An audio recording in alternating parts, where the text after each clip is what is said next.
Hi, beauties. Welcome back to She Blooms podcast. I'm your host, Liana. And on today's episode, we're going to be talking about something that affects all us ladies, our menstrual cycle. We're going to be talking about all things from periods to pain relief and even the trendy topic, cycle syncing. I'm here with Dr. Loretta from Her Health, all the way from Georgia. Thank you, Dr. Loretta, for coming on to my podcast and joining me today on this episode. Yes, thank you. Thank you so much for having me. Really excited about our talk today and That's to share more information with your audience. awesome. So we all ladies go through our periods, and I remember the first time of us having our period and stuff like that. And for a teenage girl, what would you tell her all about periods? Right. So the first thing that I would start off with saying is that periods are natural. They are 100% natural. It's what our bodies were meant to do. And there are a lot of ladies in the world, so all of us kind of deal with it, sometimes in our own ways. But the first thing to know is that it is natural to happen. The actual cycle, I would say, of a period, is in different phases, but I like to describe it like a basketball game. And so we have the first half, then we have halftime, and then we have the second half of the game. And so with our periods, it's structured similarly, where we have the first half, that's our follicular phase. That's right, where the body is preparing an egg for us to mature that could potentially become a little one, a baby. The halftime phase is ovulation. So that's when the egg is actually released, where it could potentially be fertilized. And then the last half of the game, that is our luteal phase. So the body is preparing for the possibility of a pregnancy, the lining of the uterus, where the babies sit, where they grow. It begins to thicken. And then if nothing happens, that's okay. The body just prepares for the next round, the next game, right? And Yes. so that lining sheds, and that's where we have our actual period, our actual menstrual cycle. And that is so interesting how you phase it all into a basketball game or period. And it's so easy to understand and stuff like that. And with a young woman, what age does she usually start her period? Right. So it definitely can vary. Family history, some may start earlier than others. Studies have shown now that periods are actually starting earlier in our young ladies. So are there environmental factors? But usually it's around about nine or so, 9 or 10, where young ladies may can start their periods. Others may average around, say, 11 to 13 years old, but somewhere in that range. One way that I tell families and I tell my young ladies as well that they can look out for is the starting of breast development. So are you wearing a bra now? Right? Yeah. Are you starting to see those changes in your breast? And that can be a sign that, okay, your body's on its way to getting geared up to have a period about a year or two after that breast development has started. Yes. And you said periods are nothing to be ashamed of. It's what we all ladies go through. So just take this as a time to get to learn your body and be educated on it. Absolutely. Unless you're on some type of medicine that can alter your period, like certain types of birth control, or I call them hormone therapies instead, those may can alter periods in certain ways. If there's certain medical conditions that are going on, like PCOS, which is polycystic ovarian syndrome, where it may can lead to regular periods, those may cause your periods to be kind of not in sync. But for the most part, most ladies may have regular periods, talking like once a month or Yeah. every 28 to 30 days, I should say. Good to know. And also, I remember our first periods and stuff like that. So, what is a cute or funny story that you had have when you were younger, when you had your first period? Yeah, so I didn't get to talk. I didn't have any of that. I did have an older sister though, so I saw her transition through it, but it was still like that was her thing, right? I don't know why I didn't think I was gonna go through it. For us, we were away on like family vacation. Remember, aunt and uncle, cousins were with us too, mom, dad, sister, and I just had this weird feeling that something was in my underwear. I went to the bathroom and I'm like, I'm bleeding out. Like, Oh what no. is going on here? Yes. I don't know how, but I was able to, get my mom's attention. And she Mhm. brought the nice big thick pad in there. So I put that on and I'm waddling out. back Yeah. out to the restaurant where everybody else was. And I tell you, when I say news travels fast, before I got back to the table to start eating, everybody already knew Oh my God. what had happened. So Yes. embarrassing. So embarrassing. Yes, But but we made it through it. no. But Yes, you it shouldn't survived. be embarrassing. Yes, we survived, but it shouldn't be like that, right? We should know what to expect. And honestly, if we don't want family to know, family don't have to know, Mm. but that was my experience with my first period. That's such a cute and little funny story.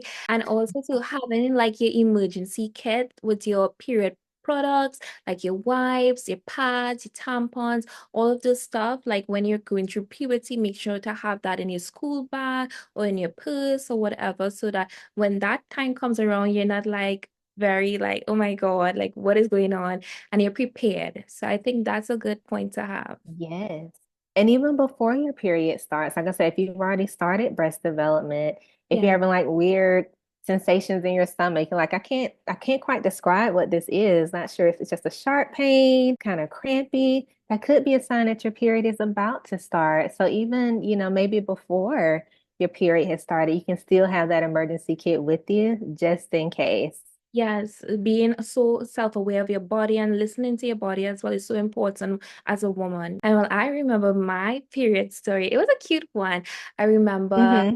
I got my first period and I called my dad and I was like, Dad, can you get me some pink pads, right? So he went to the grocery and he called me and I was like, Liana, everything is pink here. What pink pads? And I was like, oh my God, Dad, Right. that one. I just didn't know what to do. So I was like, Dad, get Yeah. that one. And men are so funny, like either your significant other or your dad or the men in your life, they're like, what is wings? What is without wings? They're like, what? Right. It's like, why is it so complicated? But so just sharing those moments with men in your life as well too, Yes. men being educated about your period and menstrual cycle of women so that they can be sensitive and understand us how what we go through, and yeah, they could help us through this process too. So it was just nice to have Yes. that, That's like, beautiful okay, yes, thank you. because you need that extra support sometimes as well, while going through that change or, whatever. So that's really great to have the guys, Yes, on board too and yeah. supporting the ladies in their lives through So that. like the chocolate and stuff like that, that is so sweet. When like your boyfriend or your significant other, he's like, okay, he sees that you're in pain and stuff like that, and he's extra helpful. So having, those male figures in your life that are caring and kind, and just so that is so important too. Yes, I agree. I agree. And would you say also tracking your period is very important, like using apps, or like back in the day, you used to use a little notebook and like track it along Mhm. and stuff like that? Especially when you're getting your period for the first time, you don't really know the pattern and of your period. Sure. And it can be really helpful to determine, okay, if there's been a huge change in what your periods are doing. So if no other dates are tracked, the first day of your period is one of the most important ones for you to track. Okay. So when it starts, that's actually the beginning of your cycle. So we think, okay, now we're shedding the lining, that's the end. That's actually the beginning of when things start, for your next cycle, the next go round. And so knowing that first day of your last period, we call that your LMP, last menstrual period, is really important. And for your doctor to know, really for you to know too, because we use that to count down how many days in between the start of one period to the start of the next. If you can do that, that would be really helpful for us. Okay. So Okay. it doesn't have to be anything that you pay for. It can Mhm. definitely be a free app that you can use. Okay. And honestly, everybody has a phone now. So even if you just want to put it in the calendar, just Mhm. want to mark it that first date, in your calendar without doing any app action or anything, that can certainly be a way as well. And then you mentioned back in the day, paper and pencil for those that still actually have a calendar.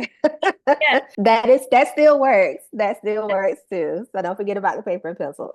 Yes, those are great to note, to use your apps. It has so many options for us to track our periods, and it's so important, especially when you go into your gyno, that your gyno is going to ask you when is your last period and Right.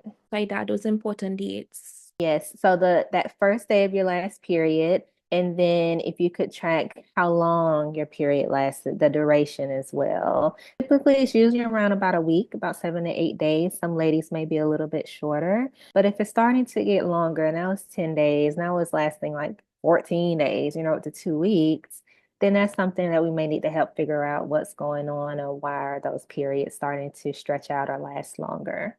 Some ladies can view getting their period dreadful, and it can even have excruciating pain. What would you recommend for ladies that have excruciating pain? And when do you know it's normal and not normal to go to a OBGYN and find out what's the cause? Great question. So some like initial things that you can start with can be like a heating pad, something warm to your Okay. stomach. The uterus is a muscle, so Mm. some muscles respond nicely to heat. So that's one simple thing that you can try to see if it can be helpful for you. Other times it may be medicines that you can try or use as well. Some over the counter, like a Midol or Pamprin, they have different medicines in them that may can help for pain like Tylenol. Others can help for different symptoms like bloating as well. So that can be an option. A second type of medications are known as NSAIDs, non-steroidal anti-inflammatory drugs. Big name for like ibuprofen. Or the strongest thing over the counter is Aleve. Yeah. So with those, they work a little bit differently in going after the actual hormone that's telling our uterus to contract and prepare and remove the lining and all the things for our actual period. So it actually can help decrease the level of prostaglandins that are there and in turn help to decrease the amount of pain that one may have. Lifestyle things, if eating a little bit cleaner, that Yeah. may can be helpful. For some people, even exercise also, that can be helpful for their pain and for their cramps. But let's say we've tried those things. We tried to change how we're eating. We tried to exercise as we tolerate it Yeah. during our periods. We tried the medicines over the counter, heating pads, etc., and it's just not working for us. Then that could be a time where we need to talk to the doctor, talk to your healthcare professional to see, okay, do we need to get some imaging done? Do we need to try other medicines like possibly hormonal therapies at that time to see if those can be helpful for your cramps and for your pain?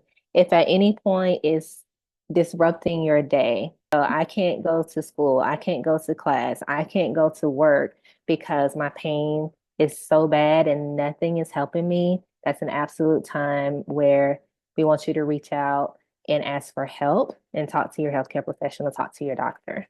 Yes, no, having that combination of over-the-counter drugs, your heating pad, now it has electronic and it has the water bottle where you put the hot water in, and having that healthy diet and even exercising. If those combinations don't work, as you said, go to your healthcare professional and really seek what's the underlying issue. Your period is a natural process in your body. It should never be something that hinders you from your education or your career. And do you have any tips or tricks that girls could use for their period pain around this time? So really it's about learning what works for you, right? Some may be like, I can pop a pamperin and I'm good. Others are like, I've taken the leave. I eat it like, chewing gum, like Tic Tacs, like it does nothing for you. So everyone is going to be a little bit different, and that's okay because we're all made differently, right? But learning what works for you, having that on hand, in your little pouch in your emergency pouch that you have like your pads and tampons in, have your medicine in there too, so that you can try to catch it ahead of time Yeah. before the pain sets in. And then you may have a better chance at the pain not getting so intense where it's interrupting your day. But again, if need be, we're always here. That's why we're here to help you as your doctor, as your healthcare professionals as well. Catching it before time, taking those pills, making sure that you're comfortable Hmm. around this time. Yes, that is so important. Things evolve too. And when they do, and if something that used to work doesn't work anymore, that's okay. We just move on to the next step or seek help when you need to. Yes, exactly. Yes. So what is cycle syncing from a medical standpoint, and how can it help your menstrual health? Yes, so cycle syncing. I think it's something that we all Okay. kind of assumed was Yes. going on. And what it looks at is our exercise tolerance at different points of our periods. With the study that's been done, the one that I saw, really it was a trivial like reduction with exercise tolerance that was noted in the early follicular phase. So the early first quarter of the game. There was a trivial reduction that it mentioned in exercise tolerance. Really, there's so many factors that go into all of our periods. Like our hormone levels can be different, our days can be different, our cycle lengths can be different. So it can be hard to generalize that. Again, personalize it to you. Yeah. If you're more so of a runner or you go hard on cardiac or weights, whatever it is, and when your period come, you're like, I don't really feel like doing that. That is okay. That is Um, okay.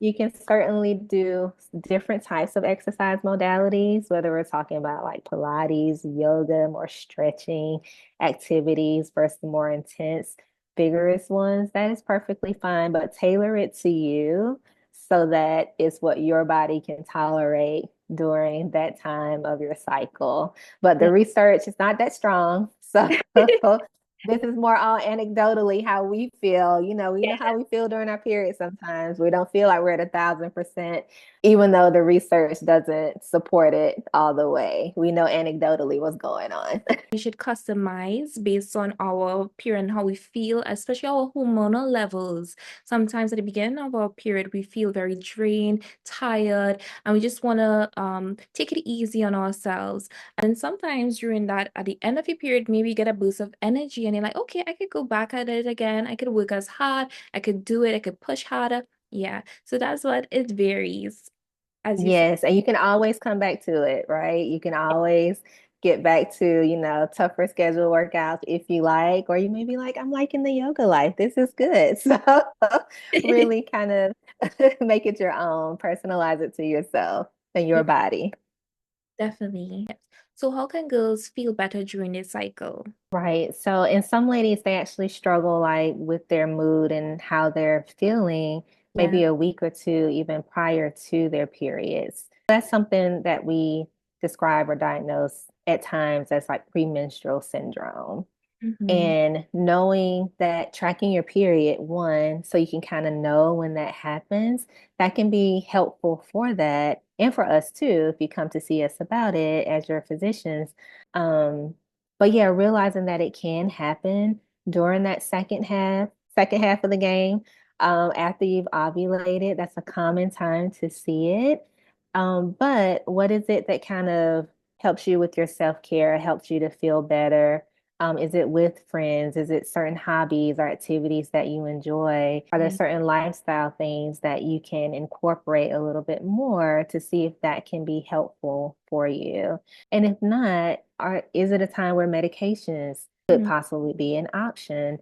So whether it's depending on, the level of like stress or changes in your mood that are going on, could antidepressants be an option for you? And they Yeah. may not need to be taken like every single day. It may just be in the second half of the game when you know there's a change in your mood and being more anxious or being down and sad, Yeah. like depressed. And that can be used during that time only, or hormones may be an option as well during that time. So there are different options and varieties, but realizing that, oh, there's a change right now, and I need to acknowledge that.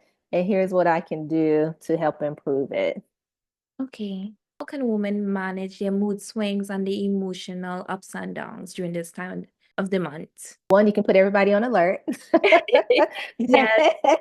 That's, I just need a little space right now. Communicate with others, what's going on. Again, nothing to be ashamed of. You may like, I just need a little space right now to do X, Y, and Z. They may not have to know all the things, but to just allow that time for you to kind of process during that time of the month. Some ladies, it may be PJs and chocolates and a movie. Yeah. For others, it may be other hobbies and things that they enjoy doing. But the biggest thing is acknowledging it for what it is. Because once you acknowledge it, then we can start to address it better so that you can learn to cope with it better in more healthy ways as well. Yes. And I would also advise you get this supportive community, as you said as well. Some girls, it might be sitting down watching your movies, some might indulge in their hobbies, others might maybe want to get someone to vent to, a supportive community, your mom, your sister, either your therapist, whoever it is. Absolutely. Kind of those roller coasters up and down, something simple at one time now can have you in tears. You reach out if you need to, and just know that support and network is there for you. In the Caribbean, there's a stigma of tampons with tied to virginity and purity culture. How would you address this stigma to empower women on this topic and educate them about it? Yes, so scientifically, the hymen, like it does not exist. Like I haven't seen it in my anatomy books or anything. It is Yeah. not a reliable way to gauge whether someone has ever had intercourse or not, like penis to vagina sex or not. Like it's just not. Um, and the hymen can be interrupted in different ways. Like it just depends, like you mentioned, tampon use. If we ride the Peloton or a bike or something, Mhm. all of those things can quote unquote interrupt the hymen. Yeah. So we don't use it really in clinic or any other medical setting at all to make any determination about our young ladies and whether they've been sexually active or not. Using what is comfortable to you and what best suits your body as well. For sure, whether it be pads, whether it be tampons, and they have other options as well for Yeah. it's like period underwear that you can wear. They're wearable up to 12 hours. Just find the size that fits you best. We don't want any leakage, right? And then there are also menstrual cups and menstrual discs as well that can hold actually more than a tampon could. So a tampon can go to 4 to 8 hours. With the menstrual cup or disc, we're talking up to 12 hours as well. And with the menstrual cup, it's actually reusable, just like the period underwear, menstrual underwear are reusable as well. You don't want to dry them, don't put them in the dryer, Yes. No, but they idea. can be reused as well. So certainly there are other advances that have been made in menstrual products. So definitely try out different ones. I would encourage you to see which one may be the best fit for you. Yes, I love that we have so much options as women and stuff like that to fit our lifestyle, our different lifestyles. Yeah. Exactly. So what menstrual products or hacks do you have that to help us stay comfy during this time of the month? Yeah, kind of like we mentioned before, depending on your activity level and things that you like to do, some may work a little bit better than others. Let's Okay. say if you're a swimmer, right? Mm-hmm. You may want something that can be inserted instead so that Yeah. you can have that layer of protection without potentially any leakage in the pool or wherever you may be. One thing new that I learned were actually they'll have like period swimsuits. What? I think that is so cool. No, woman, Um, them. That's what yeah. happens. So yeah, find what fits to your lifestyle, to your activities, to your comfort level, right? We definitely want you to be comfortable rather with whichever period product that you choose to utilize for sure. What are your final thoughts for our listeners on their menstrual health, their periods, and everything we talked about? Yes, and thank you so much. It's been such a great conversation today. Hope we've been myth busting and Yeah. providing some new information for everyone today. So, what I'd say, at least 2022, there are like 3.96 billion women in the world. Y'all, Yeah. that's a lot of women. That's a lot of periods. So, you are not alone in going through this, okay? So always feel free to reach out to network, whether you're talking with your girlfriends, talking with your peers, reaching out to family. There's someone that's likely experienced what you're going through and that can help you with it. And if not, that's okay too, because that's why we're here as your health professionals, as your doctor to guide you along the way. Love that. And also to tell our audience about her health and everything you guys are doing over there. Absolutely. So, like you mentioned before, we are located in Athens, Georgia. And with Her Health, the goal is to help 11 to 26-year-old young ladies transitioning to and through puberty to confidently embrace their menstrual, reproductive, and sexual health to live the life they choose. So we want healthy, we want empowered, and we want ready young ladies to take on the world. So, so excited with Her Health. And you can find us at www.herhealthga.com or on social media, TikTok, IG, YouTube at Loretta Duggan, MD. No, great message, Dr. Loretta. I love what you guys stand for. And thank you so much for coming on to my podcast. Yes, thank you so much for having me. I enjoyed it.